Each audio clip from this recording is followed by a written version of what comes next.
నమస్కారం సాక్ష్యం న్యూస్ కి స్వాగతం. హెడ్లైన్ చూద్దాం.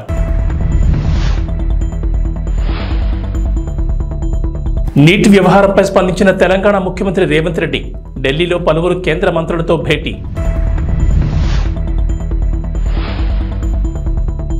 రేషన్ కార్డుదారులకు ఏపీ ప్రభుత్వం గుడ్ న్యూస్. జూలై నెల నుంచి కందిపప్పు కూడా బియ్యంతో పాటుగా పంపిణీ చేయాలని చంద్రబాబు ఆదేశం.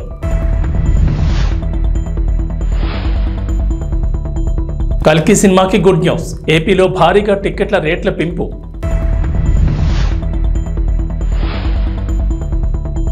ఏపీ తెలంగాణకు వర్ష సూచన. పలు జిల్లాల్లో వర్షాలు, ఎల్లో అలర్ట్ జారీ. నీట్ వ్యవహారంపై సిట్టింగ్ జడ్జితో విచారణ జరిపించాలని తెలంగాణ ముఖ్యమంత్రి రేవంత్ రెడ్డి డిమాండ్ చేశారు. ఢిల్లీలో ఆయన వరుసగా కేంద్ర మంత్రులతో భేటీ అయ్యారు. రేపు మరికొందరు కేంద్ర మంత్రులను కలవనున్నారు. అలాగే నేడు ఆయన ఏఐసీసీ కార్యాలయానికి వెళ్లారు. నీట్ పరీక్ష అంశంపై మీడియా ప్రతినిధులు ఆయన ప్రశ్నించారు. ఈ సందర్భంగా ముఖ్యమంత్రి మాట్లాడుతూ ఏ ఒక్కరిపైనో కేసు వేసి క్లోజ్ చేసేందుకు సిబిఐ దర్యాప్తునకు ఆదేశించారని విమర్శించారు. కానీ జ్యుడిషియల్ విచారణ అవసరమన్నారు. ప్రధాని మోడీ విద్యార్థులకు భరోసా ఇవ్వడం లేదన్నారు.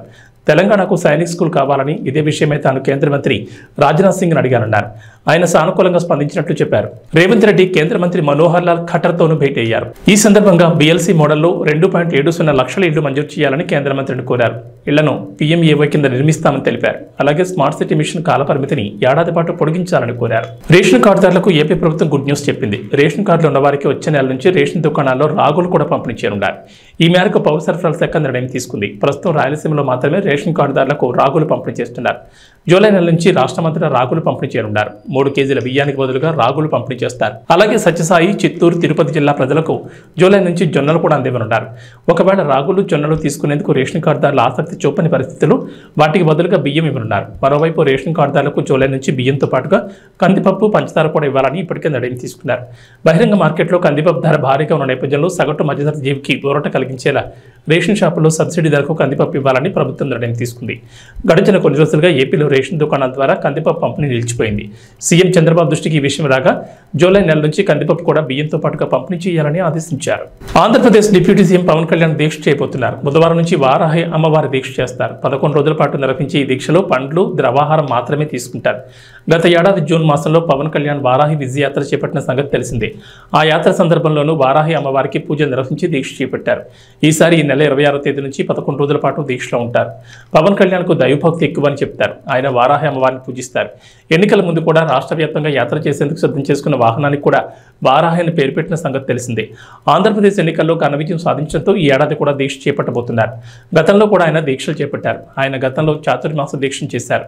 4 నెలల పాటు ఆయన ఈ దీక్షను కొనసాగించారు. ఆషాఢం, శ్రావణం, భాద్రపదం, ఆశ్వీజ మాసం కలిపి 4 నెలల పాటు దీక్షను చేశారు.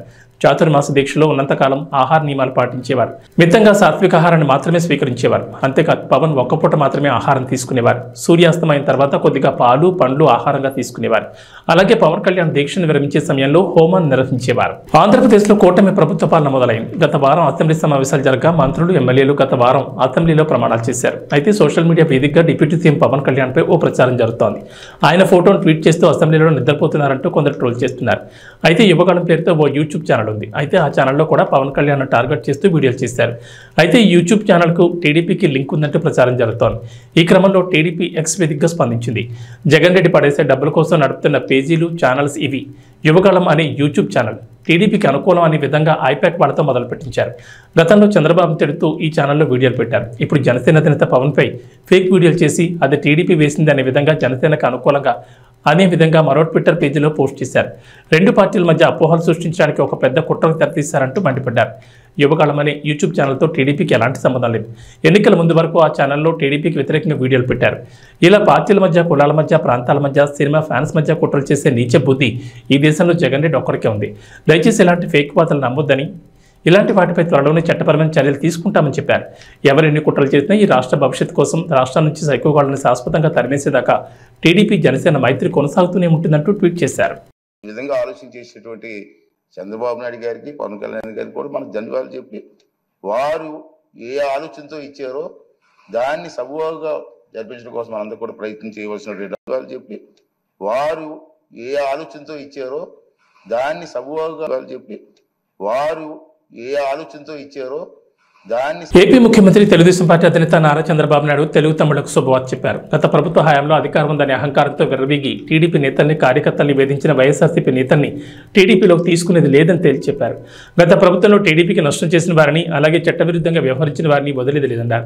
ఇప్పుడు మనకు అధికారం వచ్చిందని సొంత లాభం కోసం ఇప్పుడు పార్టీలోకి వచ్చే వారి విషయంలో జాగ్రత్తగా ఉండాలన్నారు. టీడీపీ ఎమ్మెల్యేలు, నియోజకవర్గ ఇన్ఛార్జీలు, పరిశీలకులు, ముఖ్య నేతలతో చంద్రబాబు టెలికాన్ఫరెన్స్ లో మాట్లాడారు. అన్యాయం చేసిన వారిని ఉపేక్షించేది లేదని, ప్రజలు నమ్మి అద్భుతమైన విజయాన్ని అందించారని, ఆ నమ్మకాన్ని నిలబెట్టుకోవాలని సూచించారు చంద్రబాబు. పొత్తులో భాగంగా 31 మంది ఇన్ఛార్జీలకు సీట్లు ఇవ్వలేకపోయామని, అయినా వారు ఎన్డీఏ గెలుపు కోసం పనిచేశారని గుర్తు చేశారు. ఎన్నికల్లో ఏకంగా 57% ఓట్లు సాధించామని, 93% స్ట్రైక్ రేట్తో గెలిచామని గుర్తు చేశారు. 2029 ఎన్నికలకు కూడా ఇప్పటి నుంచే ప్రణాళికలు సిద్ధం చేసుకోవాలని సూచించారు. పోలీసు శాఖ హెచ్చరికల పేరుతో సోషల్ మీడియాలో వైరల్ అవుతున్న వార్తలపై హైదరాబాద్ పోలీసులు స్పందించారు. నగరంలో దుకాణాలన్నీ రాత్రి 10:30 లేదా 11 గంటలకే మూసేయాలంటూ వస్తున్న వార్తలను పోలీసులు ఖండించారు. ఆ వార్తలు పూర్తిగా అబద్ధమంటూ హైదరాబాద్ పోలీసులు తమ అధికారిక ట్విట్టర్ ఖాతాలో పోస్ట్ చేశారు. దుకాణాలు, సంస్థలు మూసేసే సమయాలు ప్రస్తుతం అమల్లో ఉన్న నిబంధనల ప్రకారమే కొనసాగుతాయని, ఇది అందరూ గమనించాలని హైదరాబాద్ పోలీసులు తెలిపారు. అయితే హైదరాబాద్లో నెలకొన్న ప్రస్తుత పరిస్థితుల్లో సీఎం రేవంత్ రెడ్డి పోలీస్ శాఖకు కీలక ఆదేశాలు చేశారని, ముఖ్యమంత్రి ఆదేశాల మేరకు నగరవాసులకు పోలీసులు హెచ్చరికలు జారీ చేశారంటూ సోషల్ మీడియాలో ఓ పోస్టు వైరల్గా మారింది. ఈ పోస్టులో బహిరంగ ప్రదేశాల్లో మద్యం తాగొద్దని, రోడ్లపై అల్లర్లు సృష్టించొద్దని, అనుమానాస్పద వ్యక్తులకు లిఫ్ట్ ఇవ్వొద్దని పోలీసులు హెచ్చరికలు జారీ చేసినట్లుగా ఉంది. వీటితో పాటు నగరంలో దుకాణాలు రాత్రి 10:30 నుండి 11 గంటల లోపే మూసేయాలన్న నిబంధన కూడా ఉంది. గంజాయి సరఫరాదారులను, గంజాయి తీసుకునే వారిని వదిలిపెట్టేది లేదని, అర్ధరాత్రి జులైగా ఎవరైనా తిరిగితే కఠిన చర్యలు తీసుకుంటామంటూ హెచ్చరికలు జారీ చేసినట్లుగా పోలీసు లోగోతో పాటు సీఎం రేవంత్ రెడ్డి ఫోటోతో ఉన్న పోస్టర్ సోషల్ మీడియాలో వైరల్ అవుతోంది. అయోధ్య రామాలయం ప్రాణ ప్రతిష్ఠ జరిగి 6 నెలలు కూడా గడవకముందే ఆలయ పైకప్పు లీక్ అవుతోంది. శనివారం అర్ధరాత్రి అయోధ్యలో కురిసిన తొలి భారీ వర్షానికి నీళ్లు గర్భగుడిలో ప్రవేశించాయి. ఇందుకు సంబంధించిన ఫోటోలు బయటకు వచ్చాయి. కాగా నీరు లీక్ అవుతోందని ఆలయ ప్రధాన పూజారి ఆచార్య సత్యేంద్ర దాస్ సోమవారం వెల్లడించారు. దేశం నలుమూల నుంచి వచ్చిన ఇంజనీర్లు రామాలయాన్ని నిర్మిస్తున్నారని, అయినప్పటికీ నీళ్లు లీక్ కావడం ఆశ్చర్యానికి గురిచేస్తుందని అన్నారు. ఆలయ నిర్మాణంలో నిర్లక్ష్యంగా వ్యవహరించారని, గుడి ప్రాంగణంలోకి చేరిన నీరు బయటకు వెళ్లే మార్గం కూడా లేకుండా నిర్మించారని సత్యేంద్రదాస్ అన్నారు. రామ్లల్లా ముందు పూజారి కూర్చునే చోట వీఐపీలు దర్శనం చేసుకునే స్థలంలో నీరు లీక్ అవుతుందని పేర్కొన్నారు. వర్షం కురవడం ఎక్కువైతే లోపల కూర్చుని పూజ చేయడం కూడా ఇబ్బందేనని ఆయన పేర్కొన్నారు. నీళ్లు ఇలా ఎందుకు లీక్ అవుతున్నాయని, అంతమంది పెద్ద ఇంజనీర్ల సమక్షంలో నిర్మించిన ఆలయంలో ఇలా జరగడం ఏంటని ఆయన ప్రశ్నించారు. ఈ సమస్యకు తక్షణమే పరిష్కరించాలని ఆలయ అధికారులకు విజ్ఞప్తి చేశారు. గ్రామంలోని ప్రజా సమస్యలను పరిష్కారం చేస్తామని కడప జిల్లా పోరుమామిళ్ల మండల తహసీల్దార్ శిరీష్ అన్నారు. కడప జిల్లా పోరుమామిళ్ల మండలం రంగసముద్రం గ్రామ సర్వే నెంబర్ 570/1, 570/2లలో భూమికి సంబంధించి నరసింగపల్లె గ్రామానికి చెందిన రైతులు గత 2 రోజుల క్రితం ఘర్షణ పడ్డారు. ఈ విషయంపై మండల తహసీల్దార్ శిరీష, రెవెన్యూ ఇన్స్పెక్టర్ సుధాకర్ రెడ్డి, మండల సర్వేయర్ జానీ మరియు రెవెన్యూ సిబ్బంది ఆ గ్రామాన్ని సందర్శించి భూమిని పరిశీలించి భూమి హద్దులు నిర్ధారించి గ్రామస్తులతో మాట్లాడారు. ఈ మేరకు తహసీల్దార్ శిరీష రెవెన్యూ రికార్డు ప్రకారం జిల్లా కలెక్టర్ విజయరామరాజుకు విచారణ నివేదిక సమర్పించారు.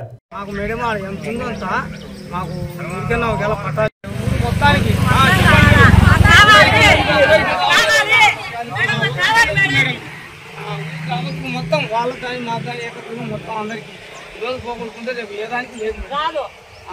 అది కానీ ప్రభుత్వం ఇచ్చేది మామూలు ఖాళీ ఉంది. చూడండి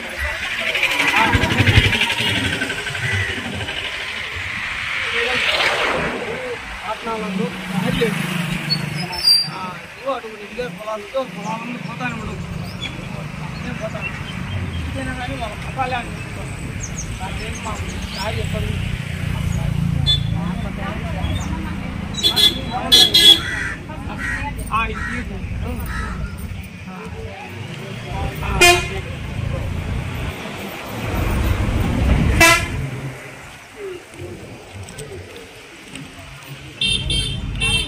మేడం చేస్తాం.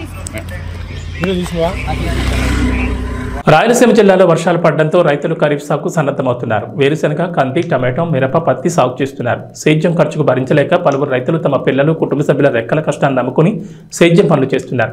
అనంతపురం జిల్లా కంపదూరు మండలం నూతిమడుగులో రైతు సర్దానప్ప తన 2 కొడుకులను గుంటుకకి ఇరువైపులా కట్టి టొమాటోలో కలప నివారణ చేస్తున్నాడు. ట్రాక్టర్, ఎద్దుల సేద్యం ఖర్చులు భరించలేక తన కొడుకులు 10వ తరగతి చదివే రాణా ప్రతాప్, ఇంటర్ చదువుతున్న కార్తీకులను గుంటకకి కట్టి కలప నివారణ చేయడం రాయలసీమ రైతు దీనస్థితికి అద్దం పడుతోంది. ఎకరా పొలంలో సేద్యం, కలప నివారణ చేయాలంటే 10,000 ఖర్చు అవుతుందని రైతులు ఆవేదన చెందుతున్నారు. నూతనంగా వచ్చిన ప్రభుత్వం తమ కష్టాల నుండి గట్టెక్కించాలని రైతులు వేడుకుంటున్నారు.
సహాయం చేయలేక పేదలు రైతులు చాలా ఇబ్బంది పడుతున్నారు. కూలీలతోనూ ఏదైనా ప్రభుత్వాలు మారుతున్నాయి కానీ ఎవరు సాయం చేసేటట్టు లేదు. ఇప్పటికైనా ప్రభుత్వమైనా సాయం చేస్తామని కోరుతున్నాను. కూలీల్లో పెట్టుబడి పెట్టలేక శాతకాక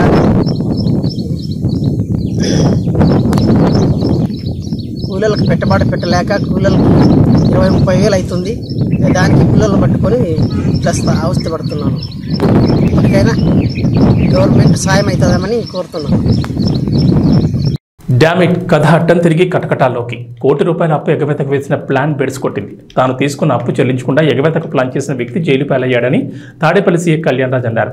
విలేకరుల సమావేశంలో ఆయన మాట్లాడుతూ మంగళగిరికి చెందిన గుర్రంకొండ రాము వీరాంజనేయులు అనే వ్యక్తి వద్ద 90 లక్షలు చెల్లించాల్సి ఉండగా నగదు బదులు బంగారం ఇస్తానని నమ్మించి బయటకు తీసుకెళ్లారు.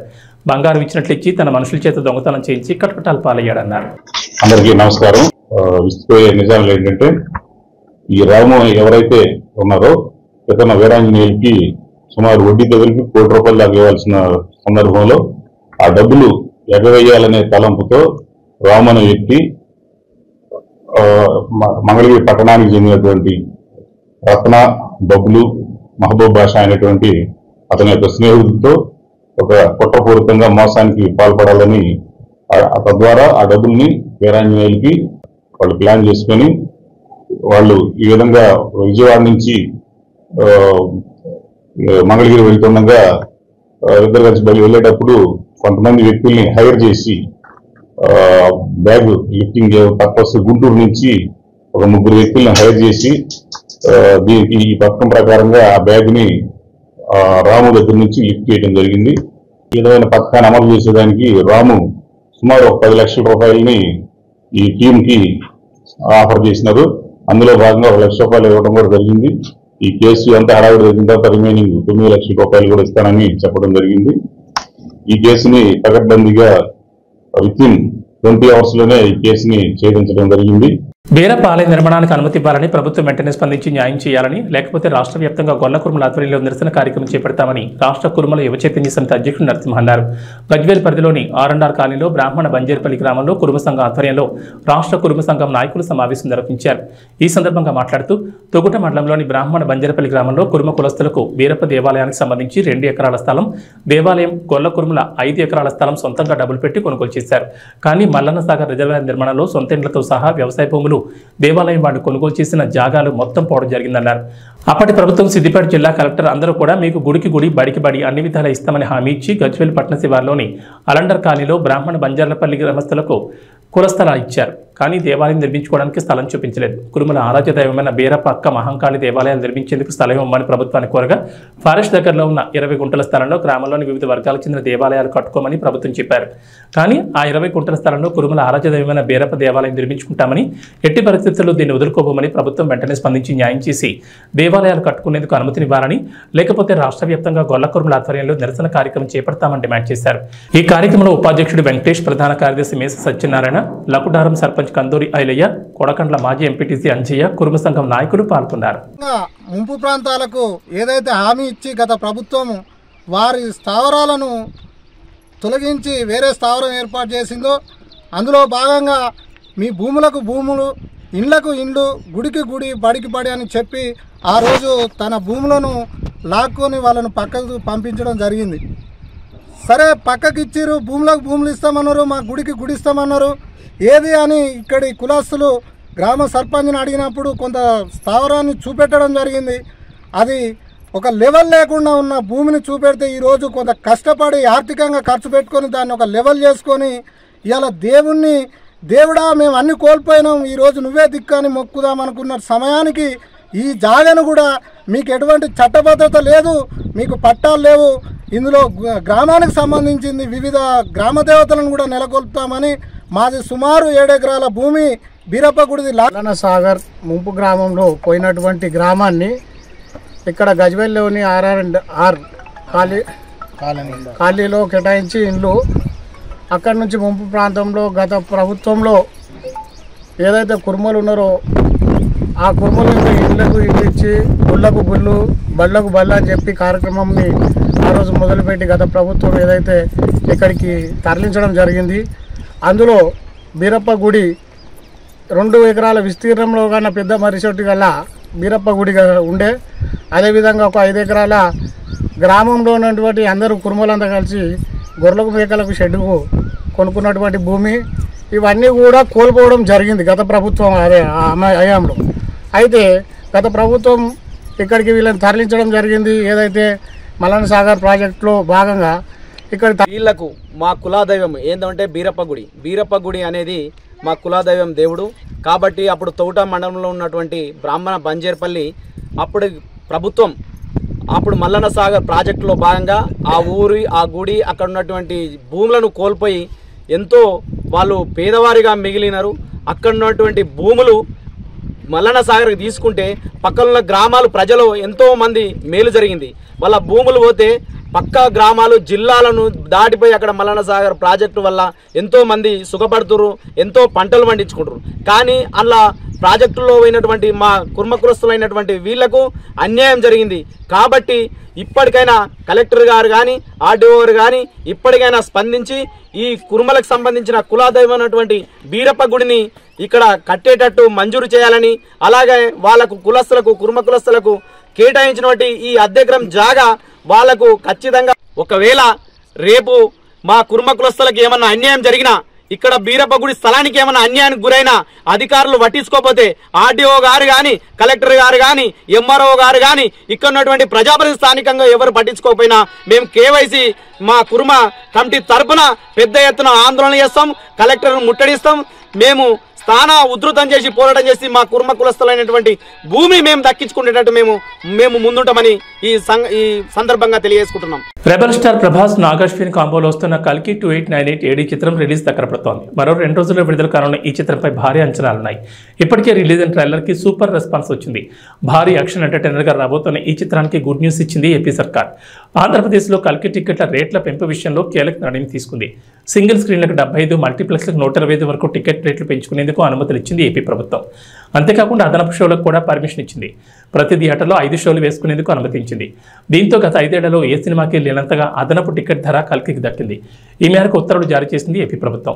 ఆంధ్రప్రదేశ్లో ఈ చిత్రం అడ్వాన్స్ బుకింగ్స్ మంగళవారం నాడు ఓపెన్ అవుతాయి. ఇటీవల తెలంగాణ ప్రభుత్వం కూడా కల్కి టికెట్ రేట్ల పెంపునకు అనుమతులు ఇచ్చిన సంగతి తెలిసిందే. ఈ నెల 27 నుంచి జూలై 4 వరకు ఈ టికెట్ రేట్లు పెంచుకునేందుకు పర్మిషన్ ఇచ్చింది రేవంత్ సర్కార్. మొత్తం 8 రోజుల పాటు ఈ టికెట్ ధరలు పెంచుకునేందుకు వెసులుబాటు ఇచ్చింది. టికెట్పై గరిష్టంగా 200 పెంచుకునేందుకు పర్మిషన్ ఇచ్చింది.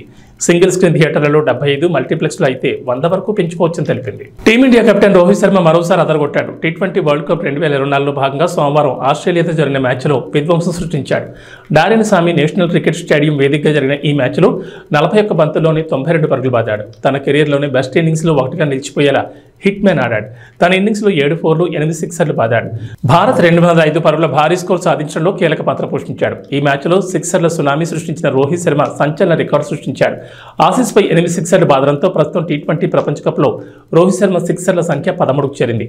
ఒక T20 వరల్డ్ కప్లో ఏ భారతీయ ఆటగాడికైనా ఇవి అత్యధిక సిక్సర్లుగా ఉన్నాయి. T20 వరల్డ్ కప్ ఆరంభ ఎడిషన్ 2007లో యువరాజ్ సింగ్ 12 సిక్సర్లు బాదాడు. ఆ రికార్డు రోహిత్ ప్రస్తుత టోర్నీలో అధిగమించాడు. కాగా 2007 టోర్నీలో యువరాజ్ 12 సిక్సర్లు బాదగా అందులో 6 సిక్సర్లు ఇంగ్లాండ్ పేసర్ స్టువర్ట్ బ్రాడ్ వేసిన ఒకే ఓవర్లో రావడం విశేషం. ఇక వాతావరణ విషయానికి వస్తే తెలంగాణలో ప్రస్తుతం రెగ్యులర్గా వర్షాలు కురవడం లేదు. వర్షాకాలం సగం సీజన్ అయిపోతున్నా అడపాదడప మాత్రమే వర్షాలు కురుస్తున్నాయి. విత్తనాలు విత్తిన రైతులు వర్షం కోసం ఎదురు చూస్తున్నారు. వరుణుడి కరుణ కోసం ఆకాశం వైపు ఆశగా చూస్తున్నారు. ఈ నేపథ్యంలో హైదరాబాద్ వాతావరణ కేంద్రం అధికారులు రైతన్నలకు శుభవార్త చెప్పారు. నేటి నుంచి మరో 3 రోజుల పాటు రాష్ట్రంలో వర్షాలు కురుస్తాయన్నారు. ప్రస్తుతం నైరుతి రుతుపవనాలు రాష్ట్రమంతటా విస్తరించున్నాయి. ఈ పవనాలతో పాటు ద్రోణి ప్రభావంతో రాష్ట్రంలో తేలికపాటి నుంచి కొన్ని చోట్ల భారీ వర్షాలు కురుస్తాయన్నారు. అటు ఏపీలో కూడా అక్కడక్కడ వర్షాలు కొనసాగుతున్నాయి. రుతుపవనాల ప్రభావంతో పార్వతీపురం, మన్యం, అల్లూరు సీతారామరాజు జిల్లాల్లో అక్కడక్కడ పిడుగులతో కూడిన తేలికపాటి నుంచి ఓ మోస్తరు వర్షాలు కురిసే అవకాశం ఉందని విపత్తుల సంస్థ ఎండీ రోణంకి కోర్మానాథ్ పేర్కొన్నారు. అలాగే శ్రీకాకుళం, విజయనగరం, పార్వతీపురం, మన్యం, అల్లూరు సీతారామరాజు, విశాఖపట్నం, అనకాపల్లి, కాకినాడ, డాక్టర్ బిఆర్ అంబేద్కర్ కోనసీమ, తూర్పుగోదావరి, పశ్చిమ గోదావరి, ఏలూరు, కృష్ణా, ఎన్టీఆర్, గుంటూరు, బాపట్ల, పల్నాడు, ప్రకాశం, నెల్లూరు, చిత్తూరు, తిరుపతి, కడప, అన్నమయ్య జిల్లాలో అక్కడక్కడ పిడుగులతో కూడిన తేలికపాటి వర్షాలు కురిసే అవకాశం ఉందన్నారు. ఇవి బులెటిన్ విశేషాలు. నమస్కారం.